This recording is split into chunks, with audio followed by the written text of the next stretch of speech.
on the road.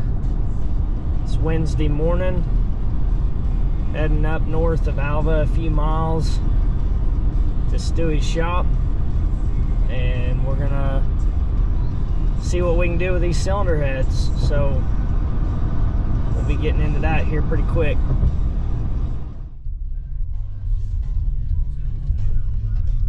Here we are. We have arrived at the Stewie's Speed Shop, the one and only.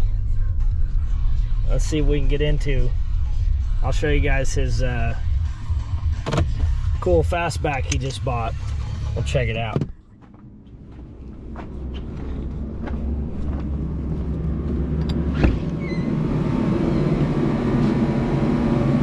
What's up? What's that?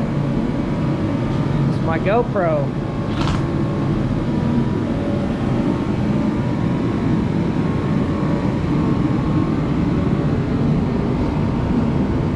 Dude, that's cool. I'll put it on my channel. Dude, really?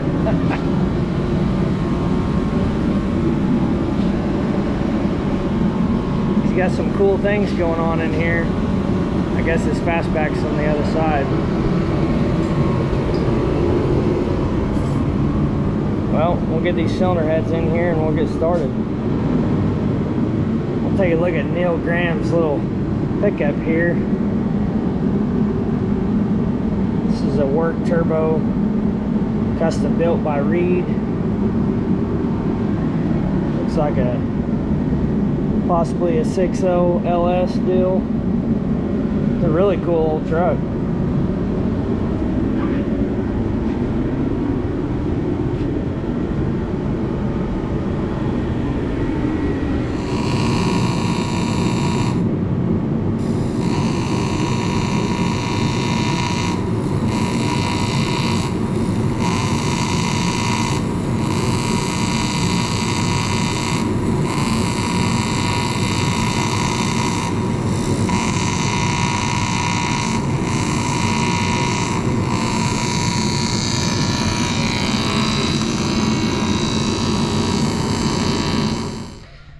Well, Thursday morning, welcome back to the channel, everybody.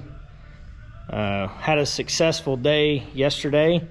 Stewie's Speed Shop. He got the cylinder heads all welded up, and we'll let you guys take a look.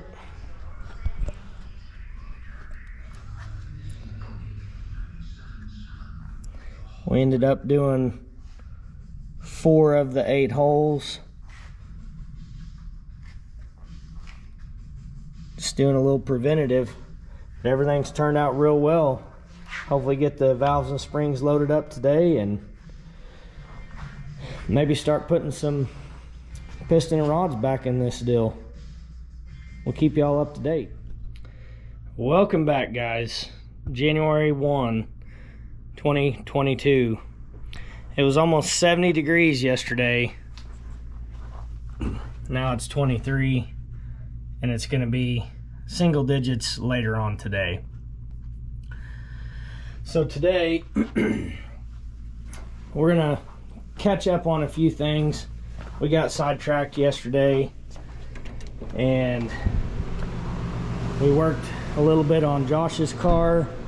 We're gonna go over what we did to it. We have not made any progress on the engine. Hopefully that changes today. Did get the oil pan cleaned up. Everything's ready to go, other than I need to go get a oil pan gasket and some valve cover gaskets. So we're gonna go over some of the changes that we have decided to make to Rex's car this winter. We've been running these on 370s. We're going to upgrade to these 68 Precisions. These are rated at 1100 a piece. Those are lucky to make 1100 together. So with that being said, we're going to replumb the hot side, the cold side. Do we keep running the air-to-air intercooler? Do we ditch it? I think we're gonna run E85 non-intercooled and see how we get along. This car has a Aeromotive 7.0 brushless variable speed pump, and it will support plenty of horsepower on E85 if we can keep the air intake temps down. So we're gonna give that a shot later today. We're gonna strip this. Rex has wanted to go black on these 3 items: valve cover and the valley cover. Since it's right here, this is my 166 134 gear set that's going to go in my Turbo 400 in the blue car, which you guys have not seen in the last few videos because it's not in this shop, it's stored in the other one.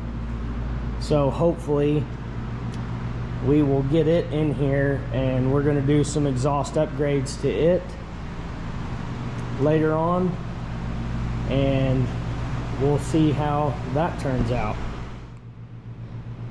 So here's some of the changes that we're going to make on Rex's hot side and cold side. We were running these little tile wastegates here. I'm sure I won't be able to capture it on the video, but yeah, there it is, maybe. I know this isn't pressed in there real great, but you can actually see as you're looking around through here, there are some areas where these wastegates were not sealing. I don't know a whole lot about turbos and wastegates and all that stuff, so I'm kind of flying by the seat of my pants. But anyways, we're going to upgrade those to a set of 45 Turbo Smarts, and Reed with work turbochargers is going to get us hooked up on those. And we're going to, this is where the wastegate was mounted. So in the car, the wastegate would be off to this side.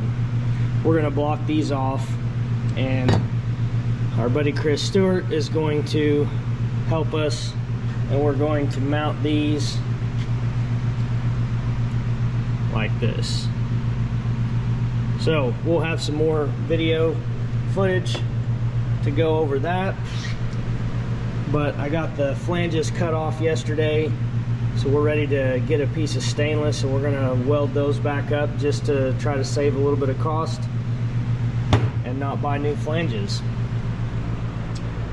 So that'll be step 1 of getting these bad boys mounted. Later on today, I'll be removing the intercooler. We're going to look over the blow-off valves really close, which are here and here. Make sure they're going to be good to go and figure out how we're going to mount those. And we'll see what else we get into on this car. I'm going to jump over and show you guys what we were doing to Josh's car yesterday, and we'll give you guys an update later on. So yesterday we had decided, once we mounted this transcooler the first time, it was too low and it was too far away from the radiator. So we decided to move it up so it can get some airflow through the grill. And we also machined these pieces on the lathe to space it out to where it will set fairly flush to the radiator. I didn't capture any of that yesterday. I probably should have, but I'll let you guys look at our Logan lathe. It's a 1957 model. Same year my dad was born. It's kind of unique. This thing, we drove to Springfield, Missouri and picked this dude up, and it is sweet. We are not professionals whatsoever, but we get by and we're learning as we go.